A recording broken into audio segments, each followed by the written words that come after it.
Hello students, अगर आप CUET 2024 की तैयारी कर रहे हैं और आप इस चीज़ को लेकर के काफ़ी ज़्यादा कंफ्यूज हैं कि मेरे इंग्लिश लैंग्वेज के सिलेबस में क्या आ सकता है, तो आप सही जगह पर आए, क्योंकि आज के इस वीडियो सेशन में मैं आप लोगों को बताने वाली हूं कि सीयूईटी 2024 में इंग्लिश के सिलेबस में क्या क्या आने वाला है, 2022 और 23 में क्या क्या आया, सबसे ज़्यादा कौन से टॉपिक्स ऐसे हैं जिनका वेटेज होगा। इसके अलावा आप अगर अपनी प्रिपरेशन कर रहे हैं तो कौन से टॉपिक्स आपको सबसे ज़्यादा ध्यान देने चाहिए, कैसे आप इंग्लिश में 200 आउट ऑफ 200 स्कोर कर सकते हो और आप अपनी इंग्लिश की प्रिपरेशन बहुत ही स्ट्रैटेजिकली कैसे करने वाले हो। सो इन सब क्वेश्चंस का आंसर्स आपको इसी वीडियो में मिलेगा। इससे पहले मैं आप सभी लोगों को ये जरूर बोलना चाहूंगी, इस वीडियो को मैक्सिमम टू मैक्सिमम लोगों तक शेयर करिए, ताकि हर एक बच्चा जो कि सीयूईटी 2024 के लिए इंग्लिश प्रिपेयर कर रहा है उसको इंग्लिश लैंग्वेज का सिलेबस पूरा डिकोड फॉर्म में मिल पाए। So let's get started. सबसे पहले मैं आप सभी लोगों को बता दूं कि सबसे इंपॉर्टेंट और सबसे ज्यादा जरूरी आपके लिए जो टॉपिक है वो है आपका आरसी रीडिंग कॉम्प्रिहेंशन। जब आपके एग्जाम में आता है तो वो 300 से 350 वर्ड्स का आपके एग्जाम में पूछा जाता है। 3 तरह के पैसेजेस आपके एग्जाम्स में पूछे जा सकते हैं, फैक्चुअल, नरेटिव और लिटरेरी। फैक्चुअल जिसमें फैक्ट्स दिए गए होते हैं, फैक्ट्स बोले तो ऑटोबायोग्राफी, बायोग्राफी या फिर डेटा चार्ट के ऊपर बेस्ड। नरेटिव में आपको किसी तरह की कोई स्टोरी ऑथर सुना देगा। लिटरेरी में ऑथर अपने ओपिनियंस आपको देता है कि वो किसी पर्टिकुलर चीज के बारे में क्या सोचता है। अब ये जब आपके एग्जाम्स में आएंगे तो किस तरह से आएंगे वो भी आप यहाँ पर देख सकते हो। आपके एग्जाम्स में 2 से 3 आरसी आ सकते हैं। अब ये 2 से 3 आरसी आपके 2 तरीके के हो सकते हैं, पैसेज आ जाएगा या तो पोइट्री एक्सट्रैक्ट बेस्ड आपके क्वेश्चंस आ जाएंगे। पोम आपको दी गई होती है, उस पे बेस्ड आपको क्वेश्चंस दिए जाते हैं। सो 2023 की बात करूं तो पोम एक्सट्रैक्ट आया था, 2022 में पोम एक्सट्रैक्ट नहीं आया था। अच्छा, हर एक पैसेज से रिलेटेड आपके एग्जाम में 4 से 6 क्वेश्चंस मैक्सिमम जा सकते हैं। और अगर मैं इनके मार्क्स की बात करूं आपके लिए तो यहाँ पर आपका जो रीडिंग कॉम्प्रिहेंशन है वो 60 मार्क्स से 90 मार्क्स तक का जा सकता है। सो आप ये देख सकते हो कि आपके 200 मार्क्स में से 60 से 90 मार्क्स तक आपका आरसी कंटेन कर रहा है, यानी कि आपका आरसी एक बहुत ही इंपॉर्टेंट पार्ट है। अब आरसी कैसे करें, तो अक्सर मैं अपने स्टूडेंट्स को बोलती हूँ, an apple a day keeps doctor away. ये स्टेटमेंट आप लोगों ने कई बार सुना होगा, but 1 RC a day keeps your RC sphere away, ये आप लोगों ने नहीं सुना होगा। आप इस स्ट्रैटेजी को जरूर फॉलो करिए। अगर आप डेली बेसिस पर एक आरसी कर रहे हैं तो आप बहुत अच्छे से इसमें प्रैक्टिस करके एक एक्सपर्टीज बन सकते हैं और आप आरसी में अच्छा स्कोर कर सकते हैं। आरसी उतना टफ नहीं है। आरसी 2 तरीके से पूछा जाता है, क्वेश्चन फॉर्म में, डायरेक्ट और इनडायरेक्ट क्वेश्चंस इससे रिलेटेड आते हैं। सो जब भी आप आरसी कर रहे हैं, आपको अगर आरसी में प्रॉब्लम आ रही है, so always start with the smaller one. वो टॉपिक उठाइए जो आपके सबसे ज्यादा इंटरेस्ट का हो। प्लस आप जब भी आरसी कर रहे हो तो आपके पास एक कॉपी होनी चाहिए जिसमें आप वो वर्ड्स लिख रहे हो जो कि आपके आरसी के हिसाब से टफ है, ताकि आपको आरसी समझ में आए। बिना वोकैबुलरी के आपको आरसी समझ में नहीं आएगा। सो जितना ज्यादा आप प्रैक्टिस में आरसी की वोकैबुलरी को अनफोल्ड करेंगे उतना ही ज्यादा आपके लिए अच्छा होगा और फिर आप क्वेश्चंस के आंसर्स करें। सो जब आप 1 हफ्ते तक लगातार ये प्रैक्टिस करेंगे, आपको अपने अंदर खुद ही इंप्रूवमेंट देखने के लिए मिलेगा।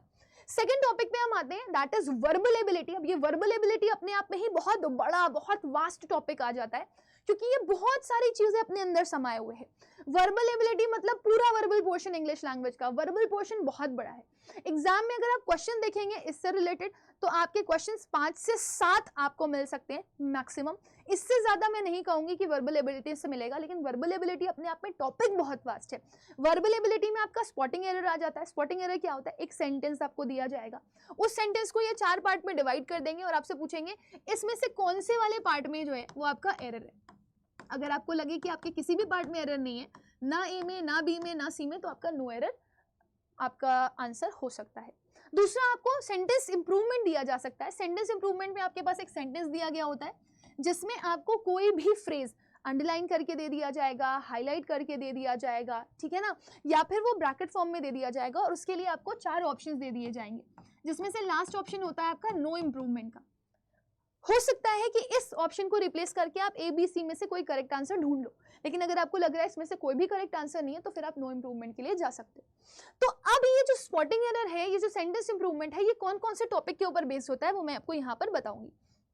देखिए, आपके एग्जाम्स में पार्ट ऑफ स्पीच आती है। पार्ट ऑफ स्पीच बोले तो नाउन हो गया, प्रोनाउन हो गया, एडजेक्टिव हो गया, वर्ब हो गया, एडवर्ब हो गया, प्रेपोजिशन हो गया, कंजंक्शन हो गया। ये पार्ट ऑफ स्पीच एक बहुत इंपॉर्टेंट टॉपिक बन जाता है आपके सीयूईटी एग्जाम में। तो noun, pronoun, adjective, verb, adverb, इन्हीं से रिलेटेड आपके एग्जाम्स में स्पॉटिंग एरर आते हैं। फिल इन द ब्लैंक्स भी आपके एग्जाम में पूछ ली जाती है। लेकिन आप अगर पिछले साल देखेंगे तो बहुत 1 या 2 क्वेश्चन आपको स्पॉटिंग एरर का दिया गया था। 2022 में अगर आप चले जाएंगे तो स्पॉटिंग एरर का एक भी क्वेश्चन नहीं आया था। मैं एक्सपेक्ट कर रही हूं कि इस साल स्पॉटिंग एरर के क्वेश्चंस या फिर ग्रामर बेस्ड क्वेश्चंस आपको ज्यादा मिल सकते हैं। फिर आप देखेंगे नाउन प्रोनाउन एडजेक्टिव के अलावा आपके ग्रामर पोर्शन में दो और एक्स्ट्रा चीजें आती हैं, आर्टिकल और टेंस। काफी सारे बच्चों को लगता है आर्टिकल जो है वो आपके पार्ट ऑफ स्पीच का पार्ट है, but it is not true. But हाँ, अगर आप इसको पार्ट ऑफ स्पीच में रखना चाहते हो तो आप इसको आर्टिकल एडजेक्टिव में रख सकते हो, क्योंकि जनरली आप देखोगे तो आर्टिकल के साथ नाउन लगा होता है और नाउन को क्वालिफाई करने वाला वर्ड जो होता है वो आपका एडजेक्टिव होता है। सो आर्टिकल अगर किसी तरह के पार्ट ऑफ स्पीच में एंटर कर सकता है तो वो आपका एडजेक्टिव ही है। आर्टिकल 3 तरह के होते हैं, ए, एन और द, और इन्हीं के ही यूजेस आपसे एग्जाम में पूछे जाते हैं। या तो हो सकता है आपसे मैचिंग के फॉर्म में क्वेश्चन पूछ लिया जाए, या हो सकता है फिल इन द ब्लैंक्स के फॉर्म में आपसे आर्टिकल का क्वेश्चन पूछ लिया जाए। नेक्स्ट आता है टेंसेस का क्वेश्चन। टेंसेस अलग अलग तरह के होते हैं, 12 टाइप के आपके पास टेंसेस होते हैं, उनका आइडेंटिफिकेशन पूछ लिया जाता है। 7 मोस्ट इंपॉर्टेंट बेसिक रूल्स हैं आपके जो कि टेंस के ऊपर बेस्ड है, उनसे रिलेटेड आपके क्वेश्चन स्पॉटिंग एरर में फॉर्म कर दिए जाते हैं। सो आपको टेंस की आइडेंटिफिकेशन अच्छे से होनी चाहिए, ये मैंने पढ़ाई भी है। अगर आप चाहें तो मेरी मंजिल सीरीज को देख सकते हैं, उसमें मैंने टेंस की आइडेंटिफिकेशन बहुत आपको अच्छे से क्लियर करवाई भी है, तो आप वो देख सकते हैं, उससे आप समझ सकते हैं। प्लस टेंस के अगर 7 मोस्ट इंपॉर्टेंट रूल आपको कवर करने हैं तो भी आप बहुत अच्छे से उस सीरीज को फॉलो कर सकते हो और बहुत सारी चीजें टेंस के बारे में जान सकते हो। अब इसके बाद आता है आपका कोर पार्ट, जो कि ग्रामर का ही कोर पार्ट होता है। इसमें आपके पास एक्टिव पैसिव वॉइस आता है, ट्रांसफॉर्मेशंस आते हैं, आपके ट्रांसफॉर्मेशन ऑफ सेंटेंसेस आते हैं, ट्रांसफॉर्मेशन आपका आता है एक्टिव से पैसिव वॉइस में, ट्रांसफॉर्मेशन आपका आता है डायरेक्ट से इनडायरेक्ट स्पीच में। सो ट्रांसफॉर्मेशन के क्वेश्चंस बहुत इंपॉर्टेंट हो जाते हैं। और फिर आपका एक और क्वेश्चन यहाँ पे बनता है क्लॉजेस आइडेंटिफाई करने के लिए। क्लॉजेस आपका एडजेक्टिव क्लॉज क्या होगा, नाउन क्लॉज क्या होगा, या फिर एडवर्ब क्लॉज क्या होगा, ये 3 क्लॉज के ऊपर बेस्ड क्वेश्चंस आपसे एग्जाम्स में पूछे जाते हैं। यहाँ पर आपसे लेटर राइटिंग के भी एमसीक्यूज पूछे गए थे 2023 में, बट इसकी कोई गारंटी नहीं है कि ये 2024 में भी लेटर राइटिंग का क्वेश्चन आपसे पूछा जाए। आगे बढ़ेंगे हम लोग और आगे देखेंगे कि हमारे पास और कौन कौन से टॉपिक्स हैं जो कि हमारे एग्जाम में पूछे जा सकते हैं। अब अगर आप फिगर ऑफ स्पीच वाले पार्ट में चले जाइए तो आपसे पूछा जाता है कि एक सेंटेंस दिया गया, इसमें कौन सी फिगर ऑफ स्पीच एग्जिस्ट कर रही है, सिमिली, मेटाफर, हाइपरबोली। 2022 का पेपर अगर आप देखेंगे तो इससे रिलेटेड आपके एग्जाम में 4 क्वेश्चन आए थे, यानी कि 20 नंबर की आपकी फिगर ऑफ स्पीच आई थी। बट आपके 2023 में अगर इससे रिलेटेड क्वेश्चन आया तो 1 या फिर 2, वो भी कहां से आया है वो मैं आपको बता देती हूँ। ये क्वेश्चन आपका आया था पोएट्री एक्सट्रैक्ट के बीच में से, मतलब जब पोएट्री एक्सट्रैक्ट के ऊपर बेस्ड क्वेश्चंस पूछे गए तो वहां पर फिगर ऑफ स्पीच पूछी गई थी। सो फिगर ऑफ स्पीच ऐसा नहीं है कि आपके एग्जाम में नहीं आएगी, डेफिनेटली आ सकती है, आपको उसको पढ़ना जरूरी है। एक्स्ट्राज में 2 और टॉपिक आपके जुड़ जाते हैं, एनालॉजी और प्रोवर्ब्स। एनालॉजी में आपको 2 वर्ड्स के बीच में सिमिलैरिटी फाइंड करके तीसरे वर्ड के लिए परफेक्ट ऑप्शन चूज करना होता है जो सेम सिमिलैरिटी दिखा रहा हो जो पहले दोनों वर्ड्स में है। सो इसकी भी प्रैक्टिस मैंने आपको मंजिल सीरीज में करवाई हुई है, आप वहां पे जा करके देख सकते हैं। प्रोवर्ब्स आपके मुहावरे और कहावतें होते हैं। 2022 की बात मैं करूंगी, 2022 में प्रोवर्ब का कंप्लीशन आया था या फिर प्रोवर्ब की मैचिंग आई थी आपके एग्जाम में। सो कौन सा प्रोवर्ब कैसे कंप्लीट होता है, जैसे कि अभी हम लोग डिस्कस कर रहे थे, an apple a day keeps doctor away. So सकता है एक साइड में आपको दे दे एन एप्पल अ डे और दूसरी साइड में दे दे कीप्स डॉक्टर अवे, तो आपको वो फाइंड करना है, ठीक है ना। या फिर मैं बोल दूं it takes two to tango, तो इट टेक्स टू एक साइड लिखा हो, टू टैंगो एक साइड लिखा हो, तो वो प्रोवर्ब्स की मैचिंग आ सकती है। प्रोवर्ब्स की मैचिंग आपकी 2022 में आई, 2023 में नहीं आई। एनालॉजी के क्वेश्चन ज्यादा 2022 में देखने के लिए मिले, सिनोनिम्स एंटोनिम्स बेस्ड, बट 2023 में इक्का दुक्का ही मिले। एक्चुअली 2023 में जोन वाइज पेपर भी डिवाइड हुआ था, जिसकी वजह से पेपर में डिफरेंशिएशन आप बहुत ज्यादा देख सकते हो, राइट। अब हम आगे बढ़ेंगे, अगला पार्ट आता है हमारा rearranging the part of the sentence. ये बहुत इंपॉर्टेंट है और ये मस्ट डू टॉपिक है, एक रीडिंग कॉम्प्रिहेंशन और एक रीअरेंजिंग द सेंटेंसेस। ये आपके मस्ट डू टॉपिक्स हैं क्योंकि इनसे रिलेटेड आपके एग्जाम्स में बहुत क्वेश्चंस आएंगे ही आएंगे। 2022 में भी इससे रिलेटेड 3 से 4 क्वेश्चंस आए और 2023 में भी इससे रिलेटेड 3 से 4 क्वेश्चन आए। सो रीडिंग कॉम्प्रिहेंशन के अलावा रीअरेंजिंग द पार्ट्स आपको जरूर से जरूर करके जाना है। इसके कुछ कनेक्टर्स होते हैं जो अगर आप आइडेंटिफाई कर लो तो आप आंसर बहुत ही आसानी से निकाल सकते हो with the help of elimination. या फिर दूसरी टेक्निक आपकी ये होती है कि आप सिंपल कुछ मेथड्स पे जाओ, लॉजिकल पेयर्स बना लो, आप एलिमिनेशन कर लो और फिर सिंक्रोनाइजेशन ढूंढ लो। ये 3 स्टेप से आप बहुत ही आसानी से अपने रीअरेंजिंग द पार्ट्स कर सकते हो। होता क्या है, इसमें एक सेंटेंस दिया गया होता है जिसको 4 पार्ट में तोड़ देता है, उलट पुलट करके दे देगा आगे पीछे करके, और आपको ऑप्शन दे देगा उसके लिए PQRS, PRS, QPS, QR, QRPS। आपको बताना होगा कौन सा वाला जो सेंटेंस है वो करेक्ट ऑर्डर बना रहा है इस रीअरेंजिंग द पार्ट के लिए। हो सकता है एक सिंगल लाइन में भी आपसे पूछ लिया जाए और हो सकता है कि आपसे ये मल्टीपल लाइंस में भी पूछा जाए। सो दोनों ही तरीके से आपसे एक क्वेश्चन पूछा जा सकता है। अगला आपका आता है बहुत important part, choose the correct word. ये एक ऐसा पार्ट है जिसको हम कहीं स्किप कर देते हैं, हम इसको नहीं कर पाते। अब चूज द करेक्ट वर्ड में अलग अलग सिनेरियोज हैं, स्पेलिंग एरर आ सकती है, दूसरा इंप्रूवमेंट ऑफ सेंटेंस आ सकता है, फिल इन द ब्लैंक्स आ सकता है, या फिर क्लोज टेस्ट आ सकता है। फिल इन द ब्लैंक्स और क्लोज टेस्ट में सिर्फ इतना छोटा सा डिफरेंस है, फिल इन द ब्लैंक्स छोटा वर्जन है और क्लोज टेस्ट आपका बड़ा वर्जन है। फिल इन द ब्लैंक्स में आपको एक सेंटेंस के बीच में एक खाली गैप दिया गया होता है, और क्लोज टेस्ट में आपको एक पैराग्राफ में बहुत सारे वर्ड्स के लिए गैप दिया गया होता है, जिसके लिए आपको एग्जाम में ऑप्शन दिए जाएंगे और उन ऑप्शन में से आपको एक ऑप्शन करेक्ट अपना चूज करना पड़ेगा। इंप्रूवमेंट ऑफ सेंटेंसेस में आपको पहले ही एक्सप्लेन कर चुकी हूँ। Spelling error you identify easily, कि आपको अगर बोला गया है ग्रामर की करेक्ट स्पेलिंग बताइए तो GRAMMAR होती है, ER नहीं होती, राइट। तो चूज द करेक्ट वर्ड आपके एग्जाम्स में आते ही आते हैं, राइट। और ये आपके एग्जाम्स में आपको 3 से 4 क्वेश्चन इसके भी मिल सकते हैं, जो कि बहुत इंपॉर्टेंट है। अगला हम बात करेंगे विकैबुलरी का। विकैबुलरी इज वन पार्ट जो कि आप मतलब इससे आप वंचित नहीं रह सकते। अगर आप CUET 2024 का पेपर दे रहे हैं, 23 का देने के लिए गए थे या 22 का देने के लिए गए थे, जो भी पेपर आप देने के लिए गए थे, विकैबुलरी इज मस्ट। विकैबुलरी में पिछले साल तक आपका जो 2022 का पेपर था उसमें synonyms, antonyms, one word substitution, idiom phrases आए, बट जैसे ही ये 2023 में पहुंचा वैसे ही यहाँ पर आपका एक और टर्म ऐड कर दिया गया, that was foreign words and phrasal verb. So आपको synonyms, antonyms, one word substitution, idiom phrases, foreign words और फ्रेजल वर्ब, ये चारों 5 जो भी टॉपिक है आपके वो आपको कंप्लीट करने हैं, ठीक है ना। बहुत सारे बच्चे इसमें कंफ्यूज होते हैं कि सिनोनिम्स, एंटोनिम्स क्या होते हैं। तो सिनोनिम्स, एंटोनिम्स आपका सिमिलर वर्ड्स, एंटोनिम्स आपका ऑपोजिट वर्ड होता है। अब जैसे बच्चों को होता है कि मैं नहीं कर पा रहा हूँ सिनोनिम, तो मैं क्या करूं, तो कुछ टेक्निक्स, कुछ टिप्स आप अप्लाई कर सकते हो। वैसे तो बहुत सारी हैं, लेकिन यहाँ पर मैं आपको एक बताने की कोशिश करूंगी। यहाँ पे पूछा गया synonym of the word adversity. अब एक ट्रिक होती है, अगर कोई पॉजिटिव वर्ड है उसका सिनोनिम पूछा गया है तो पॉजिटिव होगा, कोई नेगेटिव वर्ड है उसका सिनोनिम पूछा गया है तो नेगेटिव होगा। पॉजिटिव वर्ड का अगर एंटोनिम पूछा जाएगा तो नेगेटिव होगा, और नेगेटिव वर्ड का अगर एंटोनिम पूछा जाएगा तो पॉजिटिव होगा। अब कई बार बच्चे बोलते हैं कि मैम अगर हमें वर्ड का मतलब ही ना पता हो तो हम कैसे एलिमिनेट करेंगे, तो फिर उस कंडीशन में आप ऑड वन आउट कर सकते हो। जैसे सपोज यहाँ पर एक वर्ड लिखा हुआ है आपके पास एडवर्सिटी, आपको एडवर्सिटी का मतलब नहीं पता, लेकिन आपको यहाँ पर क्या करना है, ऑड वन आउट करना है। आप कैसे करोगे, देखो सीनियोरिटी पॉजिटिव वर्ड है, स्पिरिचुअलिटी पॉजिटिव वर्ड है, फेमिलियरिटी पॉजिटिव वर्ड है, और यहाँ पे लिखा हुआ है मिजरी, ये एक नेगेटिव वर्ड है। तो इन चारों वर्ड्स में से अगर मैं ऑड वन आउट करना चाहूँ तो मेरे पास जो ऑप्शन बचता है वो कौन सा है, डी। फिर भी एडवर्सिटीज प्रॉब्लम्स, इश्यूज और दिक्कतों को कहते हैं।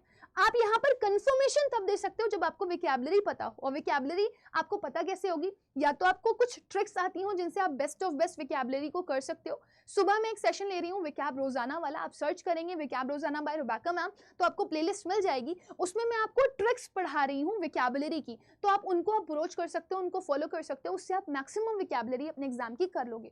बट अगर मान लीजिए आपने कुछ नहीं पढ़ा विकैबुलरी में और आपको वो वर्ड समझ ही में नहीं आ रहा है, तो आप एलिमिनेशन कर सकते हैं।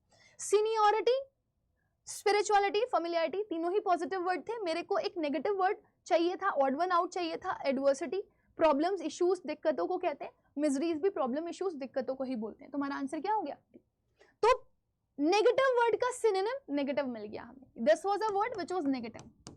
नेक्स्ट वर्ड है हमारा एंटोनिम। एंटोनिम में आपके पास वर्ड लिखा हुआ है एब्रप्ट। एब्रप्ट का मतलब होता है क्विक, फास्ट, बहुत तेजी से किसी चीज को करना, क्विकली। तो आपके पास वर्ड्स हैं ऑब्स्क्योर, ये मेरी क्लासेस अगर आप अटेंड कर रहे होंगे तो ये वर्ड मैं फ्रीक्वेंटली यूज करती हूँ, पैल्पेबल, पर्सपिकुअस, लिम्पिड। सिमिलरली मैं ऐसे ही कुछ वर्ड्स आपके और भी आपके साथ डिस्कस करती रहती हूँ, जैसे कि ऑब्स्क्योर हो गया आपका, एम्बिगुअस हो गया, जो बताता है आपको कोई चीज क्लियर नहीं है। तो क्विकली और क्लियर का कोई रिलेशन नहीं है। Concrete is something which is solid, इसका भी कोई कनेक्शन नहीं है क्विक होने से। फिर आपके पास वर्ड लिखा हुआ है रैपिड। रैपिड का मतलब होता है फास्ट, तो ये तो इसका सिनोनिम बन गया। मुझे तो एंटोनिम चाहिए ना, तो एंटोनिम धीरे के लिए होगा, स्लोली। तो स्लोली के लिए हम वर्ड क्या यूज कर सकते हैं, it is gradual. So I hope this is quite clear to everybody. Next आते हैं हम वन वर्ड सब्स्टिट्यूशन पे। तो ये वन वर्ड सब्स्टिट्यूशन है, आप देखेंगे वन वर्ड सब्स्टिट्यूशन के लिए एक सबसे प्यारी ट्रिक होती है रूट वर्ड। बहुत सारे रूट वर्ड मैंने विकैब रोजाना प्लेलिस्ट में पढ़ाए हुए हैं, आप उसे पढ़ सकते हो। One who hates mankind is, एक ऐसा इंसान जो मानवता से नफरत करता है, उसको आप क्या बोलते हो, तो मैनकाइंड के लिए रूट वर्ड होता है आपका एंथ्रोप। अब इससे बहुत सारे वर्ड्स बने, एंथ्रोप, एंथ्रोपोलॉजी, एंथ्रोपोलॉजिस्ट, फिलैंथ्रोपिस्ट या फिर मिसएंथ्रोपिस्ट। यहाँ पे आप देखो हेट लिखा हुआ है, हेट के लिए आपके पास रूट वर्ड होता है मिस। सो आपके पास जहाँ पे मिस और एंथ्रोप साथ में आ रहा है वो आपका आंसर हो जाएगा। सो आपका करेक्ट आंसर क्या हो जाएगा यहाँ पर, ह्यूमैनिटेरियन, मानवता को बोलते हो आप। मीजोगाइनिस्ट, गाइना वर्ड जो होता है वो फीमेल के लिए होता है, तो एक ऐसा इंसान जो फीमेल्स को पसंद नहीं करता, हेट्रेड होता है फीमेल का, तो उसको आप मीजोगाइनिस्ट बोलते हो। फिलैंथ्रोपिस्ट, फिल का मतलब पॉजिटिव, एंथ्रोप का मतलब होता है मैनकाइंड, जो मानवता से प्यार करता है उसे फिलैंथ्रोपिस्ट बोलते हो। फिर आता है आपका इडियम फ्रेजेस, आप यहाँ से देख सकते हो। इडियम फ्रेजेस बहुत ही प्यारे होते हैं। इडियम फ्रेजेस तो मैं आप लोगों को बोलूंगी जितना आप थीम से लर्न कर सकते हैं इडियम फ्रेजेस उतना लर्न करिए। यहाँ पे इडियम का मीनिंग आपसे पूछा जाता है, थ्रू अप माई कार्ड्स। अब सपोज आपको नहीं पता किसी इडियम का मतलब, लेकिन आप बोल रहे हो मैंने अपने पत्ते फेंक दिए, तो पत्ते फेंक दिए आपने, तो यानी कि आपने सबके सामने अपनी चीजें रख दी। सो आपने अपना पैसा कर्जे पे रख दिया? नहीं। आपने यहाँ पर मदद की मांग करी? नहीं। आपने सब कुछ, सारा कच्चा चिट्ठा अपना खोल दिया है। So when you through up your cards, जब आप अपने कार्ड्स को थ्रू कर देते हो तो आप अपने प्लान को क्या कर देते हो? गिव अप कर देते हो। सो आपका करेक्ट आंसर क्या हो जाएगा? गैम्बल्ड ऑल माय मनी का मतलब क्या होता है? गैम्बलिंग में लगा दिया, इलीगल काम में अपने अपना काम पैसा लगा दिया ना, सट्टेबाजी कर रहे हो। सो याद रखिएगा जब आप इडियम फ्रेजेस को कर रहे होते हैं तो जो लिटरल मीनिंग्स होती हैं उनको आपको कभी भी आंसर नहीं देना होता है, ठीक है ना। तो कार्ड्स से रिलेटेड इडियम आए, थ्रू अप माय कार्ड्स, तो यानी कि आपने अपने सारे के सारे प्लान्स को क्या कर दिया है? गिव अप कर दिया है। So I hope this is quite clear to everybody. Next जाएंगे हम हमारे अगले क्वेश्चन में, वोकैबुलरी का ही है, अला कार्ट है। अब फॉरेन वर्ड्स भी आपके एग्जाम्स में पूछे जाते हैं। फॉरेन वर्ड्स आप जितना यूज में अपनी लाइफ में लाओगे उतना अच्छा होगा। फॉरेन वर्ड्स कुछ गिने चुने ही होते हैं जो आपके एग्जाम्स में पूछे जाते हैं, सब नहीं आ जाते, लेकिन वही फॉरेन वर्ड्स आते हैं जो आप फ्रीक्वेंटली अपने आसपास देख रहे होते हो। तो अपने आसपास की जो नजरें हैं उनको थोड़ा सा स्ट्रॉन्ग करो, थोड़ा सा क्विक हो जाओ इसमें, ताकि आप समझ पाओ कि आपके आसपास क्या चल रहा है और कौन से नए वर्ड्स यूज होते हैं। जैसे कि एक वर्ड है बहुत कॉमन, स्टेटस को, बहुत यूज होता है। बोनाफाइड बहुत यूज होता है, ये आपका फॉरेन वर्ड है। सेम अला कार्ट, जब आप जाते हो किसी रेस्टोरेंट में तो आप दो तरीके होते हैं ऑर्डर करने के, राइट। या तो होता है कि आप एक स्पेशल थाल ऑर्डर कर दो, या फिर अला कार्ट भी आप ऑर्डर करते हो, जो मेन्यू पे है स्पेसिफिकली इंडिविजुअल, वो आप ऑर्डर करना चाहते हो। So a la carte is related to something resto, और रेस्टो में आपको क्या मिलता है? मेन्यू, या इसको मीनू भी लोग बोलते हैं। So the correct answer of this question is on the Meenu. Next is right the homophones which can be used. ये होमोफोन्स से रिलेटेड आपके एग्जाम्स में क्वेश्चंस आ रहे हैं, ये एक्स्ट्रा पार्ट है आपकी वोकैबुलरी का जो कि आपको पूछा जा सकता है। दो वर्ड्स जो एक जैसे साउंड कर रहे होंगे लेकिन उनकी मीनिंग्स अलग अलग होंगी, वो आपसे यहाँ पर पूछे जा सकते हैं, जैसे कि SEAC और SEEC, राइट। तो जैसे यहाँ पे बोर्ड और बोर्ड दिया गया, एक बोर्ड का मतलब होता है कि आप बोर फील कर रहे हो, है ना, आपको उबाऊ लग रहा है कोई चीजें, और एक बोर्ड का मतलब होता है कहीं चढ़ना, है ना, किसी चीज पे चढ़ना, ट्रेन पे चढ़ना, फ्लाइट पे चढ़ना। सो यहाँ पे लिख रहा है we should dash the plane now, अब आप प्लेन के ऊपर चढ़ने वाले। सो यहाँ पे आप क्या करोगे? BOARD बोर्ड करोगे, BORED बोर्ड नहीं करोगे। Got it? I hope this is quite clear to everybody. So ऐसे बहुत सारे होमोनिम्स आपसे पूछे जा सकते हैं। नाउ द थिंग इज कि मुझे बेसिक्स ही क्लियर नहीं है, मुझे अपने बेसिक्स क्लियर करने, मुझे नहीं आता नाउन प्रोनाउन एडजेक्टिव, मुझे एक्टिव पैसिव के रूल्स नहीं पता, मुझे डायरेक्ट इनडायरेक्ट नरेशन नहीं आता, मुझे वोकैबुलरी की टिप्स और ट्रिक्स नहीं आती। सो कोई टेंशन नहीं है, अगर आप चाहते हैं स्पेसिफाइड टाइम पे आप वो चीजें कवर कर लें जो आपके CUET एग्जाम के लिए इंपॉर्टेंट है, आप कम टाइम पे ज्यादा अच्छे से रिविजन कर पाए, तो आप हमारे एक बैच में एनरोल कर सकते हैं जिसका नाम है प्रतिज्ञा प्लस। प्रतिज्ञा से ये बहुत अलग है, बहुत अलग भी नहीं मैं बोलूंगी, थोड़ा अलग है। प्रतिज्ञा बैच में सिर्फ 3 दिन के लिए PY की किट फ्री दी गई थी, बट प्रतिज्ञा प्लस में आपको जब तक आप इसको ऑर्डर नहीं कर लेते तब तक के लिए आपको PYP किट फ्री में मिल रही है। सो आपको यहाँ पर वो जो आपके हाइब्रिड टेस्ट है ऑनलाइन प्लस ऑफलाइन वो फ्री दिए जाएंगे प्रतिज्ञा प्लस में। सो ये हर स्टूडेंट के लिए है वो, इसके प्राइस थोड़े से ही ज्यादा होंगे प्रतिज्ञा से कंपैरेटिवली, तो आप ये कोड यूज कर सकते हो Y484 ताकि आपको मैक्सिमम डिस्काउंट मिल जाए। बाकी आपको कुछ पॉइंटर्स हैं जिन पर ध्यान देना है जब आप इंग्लिश की प्रिपरेशन कर रहे हो। तो सबसे पहले आपको बेसिक्स अपने कवर करने हैं, उसके बाद आपको कुछ इंपॉर्टेंट टॉपिक्स कवर करने हैं, सब नहीं कवर करने क्योंकि अब आपके पास इतना टाइम नहीं है। जो आपके एग्जाम में फ्रीक्वेंटली पूछे जाए आपको वो टॉपिक्स कवर करने हैं, या फिर आपको ये देखना है कि कौन कौन से ऐसे टॉपिक्स हैं जो कि मैक्सिमम कॉम्पिटिटिव एग्जामिनेशन में पूछे जाते हैं। सपोज वर्ब है, वर्ब बहुत बड़ा चैप्टर है, लेकिन उससे रिलेटेड कौन कौन से मेजर क्वेश्चंस आपसे एग्जाम्स में पूछे जाते हैं आप उनको कवर कर लो। इनके प्रॉपर नोट्स बनाओ, चाहे आप वोकैबुलरी भी लिख रहे हो उसके भी प्रॉपर नोट्स बनाओ, वो बहुत ज्यादा जरूरी है आप लोगों के लिए। इसके साथ साथ अगर आप यहाँ पे देखेंगे तो आपको डेली प्रैक्टिस करनी है क्वेश्चन की, हर टॉपिक के ऊपर कम से कम आप 40 से 50 क्वेश्चन जरूर से जरूर लगा करके जाइए, और आप मॉक टेस्ट को जरूर प्रैक्टिस करिए। एक दिन में आप एक मॉक टेस्ट प्रैक्टिस करें ये पॉसिबल नहीं है, लेकिन एक हफ्ते में अगर आप 2 मॉक टेस्ट भी लगा रहे हैं तो आपका सफिशिएंट है। और सिर्फ मॉक टेस्ट आपको लगाने ही नहीं है, बल्कि मॉक टेस्ट का एनालिसिस भी आपको करना है। सो मॉक टेस्ट का एनालिसिस आप कैसे करोगे, इस चीज को थोड़ा सा ध्यान में रखो। आप मॉक टेस्ट का एनालिसिस करने के लिए एक बार जब आपने मॉक टेस्ट दे दिया तो आप सॉल्यूशन चेक करो कि आपने कहाँ गलत किया, कौन से क्वेश्चन सही हो रहे हैं, कौन से गलत हो रहे हैं, कहाँ पे सिली मिस्टेक कर रहे हो, कौन सा टॉपिक आपको आता ही नहीं है। जब आपको ये सारी चीजें पता चल जाएंगी कि आपको क्या आता है क्या नहीं आता, तो आप उस पर और बेहतर तरीके से काम कर सकते हो। और फिर अपना मॉक टेस्ट का रिवीजन करने के बाद आप उसको दोबारा से रीअटेम्प्ट जरूर करिए, ताकि आपकी स्पीड भी बढ़े और आपको थोड़ा सा कॉन्फिडेंस भी बढ़े कि अब मुझे ये क्वेश्चन अच्छे से आ गए हैं।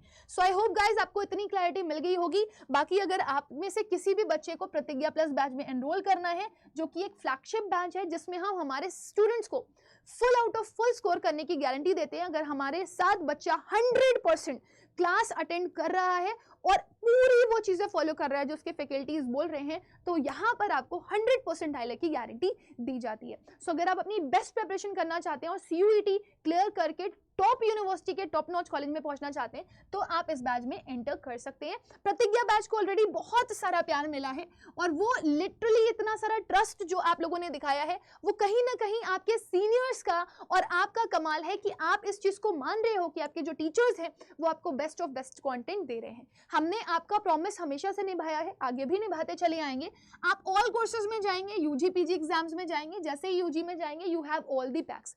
जैसे ही आप एंटर करेंगे वैसे ही आपको 2 बैचेस दिखाई देंगे, प्लस और प्रतिज्ञा। प्रतिज्ञा 3059 का है, प्रतिज्ञा प्लस 3569 रुपीज का है। इसमें और इसमें क्या डिफरेंस है, इसमें आपको PYP किट नहीं मिल रही है। अगर आप ये बैच लेंगे तो आपको PYP किट अलग से खरीदनी पड़ेगी जो 2379 रुपीज की है। लेकिन अगर आप क्या करना चाहते हैं, प्रतिज्ञा के साथ आप PYP किट लेना चाहते हैं, तो फिर आप इस बैच में एनरोल कर सकते हैं जो कि 3569 रुपीज का है। सो इसको लेने के लिए अगर आपको और कम में चाहिए बैच, तो आप एक कूपन कोड भी लगा सकते हो, that is Y484। So use this coupon code. जैसे ही आप इसको अप्लाई करेंगे you will get maximum discount. So ये देखिए आपको ये बैच कितने का मिल जाएगा, 3485 रुपीज का। सो वेट मत करिए, 25 तारीख से ये बैच शुरू हो रहा है। इसमें आपको live classes, recorded classes, teachers hand written PDF notes plus counselling session भी दिए जा रहे हैं। इसके साथ साथ PYP किट भी आपको मिल रही है जो ऑनलाइन प्लस ऑफलाइन की कॉम्बिनेशन में है। सो वेट मत करें, प्रेपरेशन अभी से ही अपनी स्टार्ट कर दें, बैच में एनरोल कर लें, ताकि आप हर तरीके से मेंटली प्रिपेयर हो कि आपको 40 दिन में अपनी जो पढ़ाई है उसको बेस्ट ऑफ बेस्ट करना है। So thank you everybody, bye bye, take care and God bless you all.